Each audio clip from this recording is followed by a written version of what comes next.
Heyo everybody, Haku here with my review for Tower of God, Chapter 344, Season 2, Episode 264. Okay, gotta remember the chapter number, and then we're good to talk about this. So this was really good. We started the hidden floor, and it was a longer chapter than usual so that CU could set up the world of the hidden floor or whatever, give us sort of the arc premise here, and it was really good. There's a lot to talk about. Like, I thought that, this is a kind of long chapter. There's going to be a lot to talk about. And then I started taking notes on it today, and I was like, oh my god, there's really a lot here.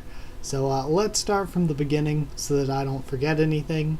So we start with the key opening the door and sucking in the regulars. Hopefully just the regulars. Shouldn't have sucked in the rankers, but hopefully just we don't have Karaka or Yuri just being super powerful on the hidden floor. They need to take a break from being in the story. Too much Karaka and Yuri. So all of the group that got sucked in were separated in this weird space area and attacked by these little soldier things. So Hockney is then with Kun, and he says that, he's feeling kind of nauseous again. My guess in the live reaction is still basically where I am now, where I was like, technically he has the eyes of a high ranker. So maybe that has something to do with him being nauseous here. That's my only real explanation thus far. Andrassi's with them though and trying to leave them though to find Bomb, which was good. They had some good comedic scenes with her. Yura and Rachel are also together. Really interesting to see what they can do together.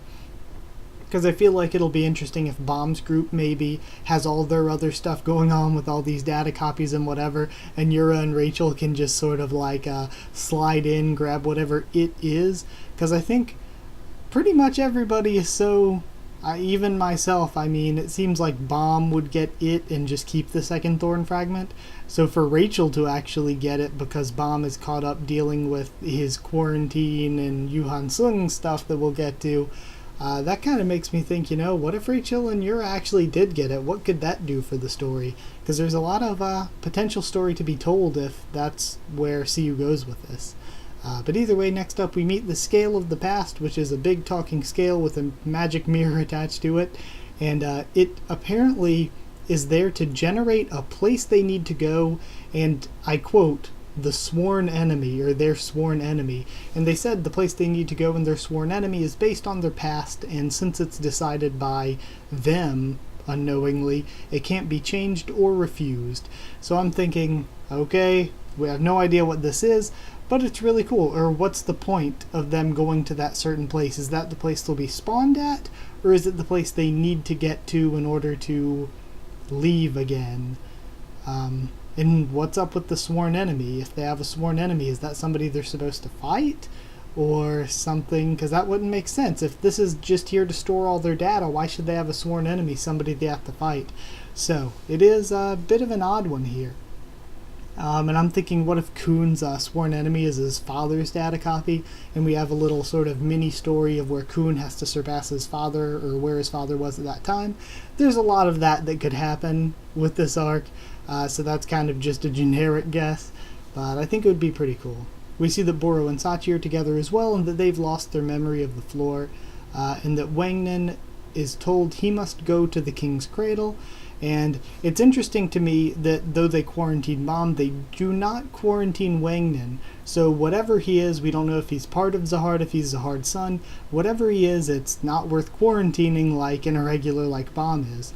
Also, we don't see that Rachel is quarantined, so I'm gonna just assume she wasn't. She wasn't quarantined either, which shows that Bomb is...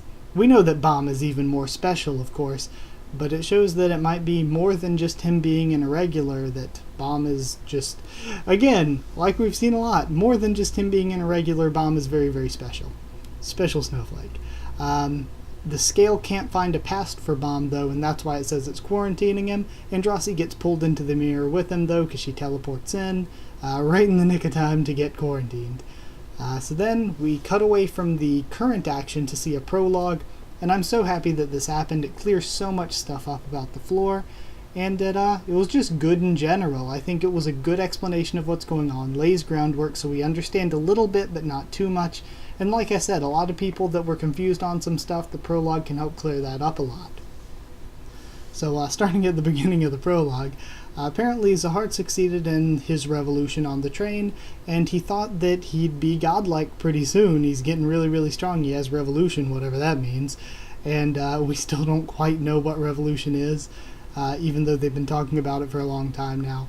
But he wanted to save, sort of like capture an image, sort of a point in time for his present human self. So this little guy from the... Was he from the workshop, I believe? I believe he was a workshop... what'd they say? Not an acolyte, sort of an apprentice, something like that. But somebody from the workshop. It'll be interesting to see who that is, but I'll talk more about it later because I have actually an idea about that. But he came and gave Zahard a mirror that can store a person's present self in it. So after Zahard did that, several of his companions saw it and they did it themselves. So we don't know who of the 10 family heads, who of possibly Arlen and V if they weren't deleted, or who of maybe Merche or some of Merche, or there was another one, the guy who built a bunch of the weapons. I forget which one. If it's actually the one who did the 13 months, whose name was... Oh my god, I'm forgetting it right now. It's similar to Kun Edwan. I think it's like Edwaru something. Or if it was the guy who was the head of the workshop. I forget his name right now as well. But if it was one of those two that traveled with him. So we don't know if we'll see either of them. Then... Moving on from there, so he wanted to save himself, he got the mirror, several of his companions did it, and he placed the mirror at the end of the train because he wanted a bunch of people to be able to see his previous self, which makes me think that previous Zahard is probably a good guy. That is probably before he went all crazy evil conquering the tower type stuff, which means that the evil he left there, I don't think the evil he left there is possibly the old human him. I think that it might not be the old human him. Also, the old human him being good, what would that mean for the story of this arc? That'd be interesting as well if he wasn't actually an evil enemy. But either way, the workshop disciple then went back to the train after Zahard became king, and I'm thinking, since they said he went back to the train and did all this stuff, I'm thinking that the workshop disciple might actually be the evil. Or what if we know the scale is sentient, but the mirror is attached to the scale now, so what if the scale is the evil, or the scale is the disciple, who is in turn the evil? All of that is possible to me. So I think that, if anything, that'd be a little mini guess of mine, that maybe Zahard isn't the evil, maybe the workshop disciple / scale, whether they're the same or different, might be the evil. So apparently, when he came back after Zahard became king, he saw what was happening, and he saw that the data copies left there were actually building their own world. So in order to protect that world and the data copies as sort of its own little miniature world, he cast a spell of oblivion, and the spell of oblivion makes it so that anyone who tells about the hidden floor forgets it exists. And yeah, that was about it. Lastly, he made 2 keys. One he gave to Zahard, and the other went to the administrator of the train. And I'm not sure who that is, because I'm pretty sure the administrator wasn't Pedro. I'm pretty sure Pedro was called the conductor. Maybe that's synonymous, maybe it's the same thing. So it's interesting to note, wonder who Gustang got his key from that he gave to Baum. And if the second one will come into play here, because it kind of makes you think that Siu wouldn't mention that there were 2 keys unless the second one came into play at some point. But either way, we get back into the present time, and we see Rak is seeing the door open, and Kun and Haku fall from the sky. They get eaten by this monster, and Rak and the girlies, with their reactions to that, were great. Rak then rushes off, and he gets eaten too. And the girl, I like her. I think that maybe she'll save them. I don't know. Or maybe Kun and Haku will find a way out from the inside out with Rak. But I love the way she was like, yes, my brave warrior's going to rush in and he'll destroy this monster. And then Rak gets eaten too, and she's like, or not. So I did like her a lot. Then who would be next? We have the Rak and Kun reunion, and it'll be the first time that Rak meets Haku, which will be pretty cool, since Haku has sort of become a pretty good friend of Baum's. And he's kind of gained a bit of importance as one of their allies, one of their more important allies. So I do think seeing Haku and Rak together will be awesome, because I really, really like Haku as well. So their interactions will be good. Bomb and Andraste we see, though, we're put in a crusher for quarantined elements. So it's not quarantine, it's destruction. But they get put in the crusher or whatever. They're unconscious, but they get saved by the Dada Yuhan Sung, who has apparently been waiting there. Now, I think that since they've been waiting there, maybe they've been working for FUG ever since they were a regular, because we've seen that there are regulars that work for FUG. Bomb has been part of a whole team of them. But maybe, as a regular working for FUG, Yuhan Sung went to the end of the train and made a copy of themselves there, specifically with the idea in mind of, I'll wait here until the special slayer or whatever shows up. Or there's also the chance that Yuhan Sung could be kind of a traitor to FUG, because we know that Siyu has said that they have a close connection to Hendolok blood matter. We know that Yuhan Sung is pretty weird and mysterious and was talking to Head-On or Head-On's associate that one time on the second floor. So we don't quite know what Yuhan Sung is doing and how loyal they are to FUG, but it seems like Yuhan Sung may have had some sort of goal and left the copy of themselves specifically for that goal. And we know that kind of thing is really, really possible for Yuhan Sung in particular, because they've done sort of a similar thing where Siyu even said that Yuhan Sung would be around Yuri's rank if Yuhan Sung decided that they wanted to, but instead they sort of held back and wanted to be like the test giver thing, whatever, on the second floor, and as a result have a lesser rank than they would have had. Even though they're still a high ranker, still one of the strongest 1,000 in the tower, they would be even more highly ranked if they weren't there. And we know that, of course, Yuhan Sung's super strong. The vice captain of RED thought that they were impressively and shockingly powerful. So I think it's possible if they sacrificed having a higher rank in order to do FUG or whoever's bidding on the second floor, then I feel like they would sacrifice all the effort it takes to go to the train and leave a data copy just to leave it there to do whatever its mission is.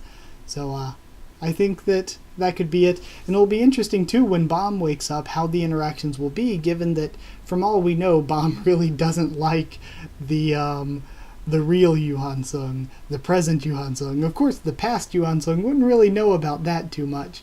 But the present one, Bomb's not exactly a fan, because we know that Yuhan Sung, of course, trained Bomb in the use of long-range Shinsu techniques.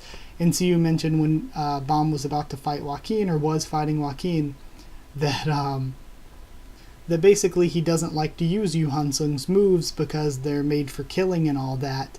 So the fact that he used them against Joaquin and then used them again, I believe, when he fought Kaiser, was to show that they were a rare special thing that he was bringing out because he was really serious about the fight.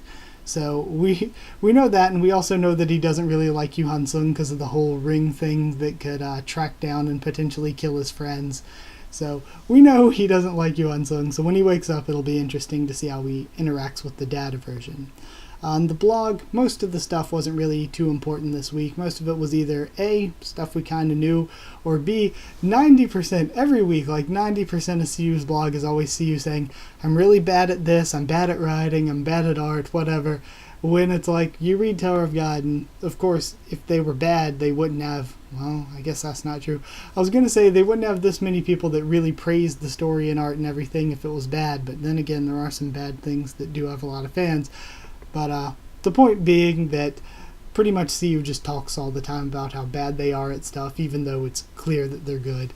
But yeah, Siyu, the one thing that was important, Siyu said that he's thinking of doing a horror-themed arc next summer, but he doesn't think he'll be good at it. So look forward to a possible horror-themed arc, I guess. So yeah, thoughts on the chapter as a whole now that we've gone through it. I absolutely loved it, and I loved the use of a prologue. I think that might have been one of my favorite parts of it. I think using the prologue to build the world some more and set us up, and to sort of clear up things that people were confused about the floor. I think that the use of the prologue was really good, especially since it was middle of the chapter, gave us all that info, and yet the stuff before and after it still seemed important and still seemed good, and it still seemed like we made good progress. It wasn't just a prologue. So I thought it was really good there. I'm really excited to see Rakkun and Haku together in the Bam and Andrasi storyline, especially with Yuan Sung now. I think that both of those separate storylines have really, really good potential. I also am still wondering what the sworn enemy thing is, and also what will be some of the other characters we might see data versions of, since now we know that some of the 10 family heads and stuff are there. Now we've seen Yuan Sung. It really interests me to see or to try to think of who we might see here. Also, I think the Rachel and Yura story could be really good if they are the ones that do find it while Bam is dealing with Yuan Sung and other stuff. I think that could end up being really good. And as for what I think it is, I'm thinking it might be Data N. We don't know, and it wouldn't make sense to be able to take the data copies of a person back into the real world. But if they possibly can, I think that Irure is working for somebody and looking for it, and it would make sense, since Irure is from the Eurasia family, that she would be working for the Eurasia family looking for it. And Pobedal Gustang also wants it, and what's something that the Eurasia and the Gustang, or the Eurasia family and Gustang would both want, and that would, to me, be Eurasia N, or something having to do with Eurasia N. So, to me, maybe it is Eurasia N's data, or her data copy even, maybe the full copy. So, could be interesting, because maybe with the data they could recreate N or something, is what Gustang's thinking. But either way, they both want it, and that's what I think it is. Also, for where everybody else is on the floor, I'm hoping Karaka and Yuri aren't there. I'm guessing that Irure and Bero were probably together, and I'm thinking maybe Traveler and Misang are together. Maybe Wangnin is with one or both of them, or Wangnin could be potentially alone, since we didn't necessarily see anyone with him, even though they could have just been off panel. Or Wangnin could potentially be with Joaquin. Or, of course, since White, I did look it up, of course, and White was a high ranker. Since White was a high ranker, maybe Joaquin wasn't allowed on the the hidden floor as well. So it could be possible that Wangnin's alone, Joaquin's not even there. Or it could be something like Wangnin and Traveler and Misang and Joaquin. It could be all mixed up like that. But either way, one last thing I want to praise it for. I was genuinely surprised to see Yuan Sung at the end. And it was good being like really seriously surprised in Tower of God. So I'm really, really happy with that. So yeah, great chapter overall. Use of a prologue was amazing. Genuinely surprised by what happened. Felt like we made good progress. Like no complaints at all. So I struggled with whether to give it a 9.5, but I'm not going to go quite that high. But I really, really thought it was good. So I'm just going to stick with 9.25 talking scales out of 10. I hope you enjoyed the video. So if you did like it, comment down there to tell me what you thought of this week's chapter, what you thought of my thoughts on it and all that. Subscribe for more Tower of God, much more on the channel. So yeah, just said subscribe. Follow on Twitter if you want. I can try to talk to you there or keep you updated there and stuff for the channel. And if you want a link to our Discord server, just ask and I'll give you one. That's it. Thank you once again for watching, and I'll see you all next time.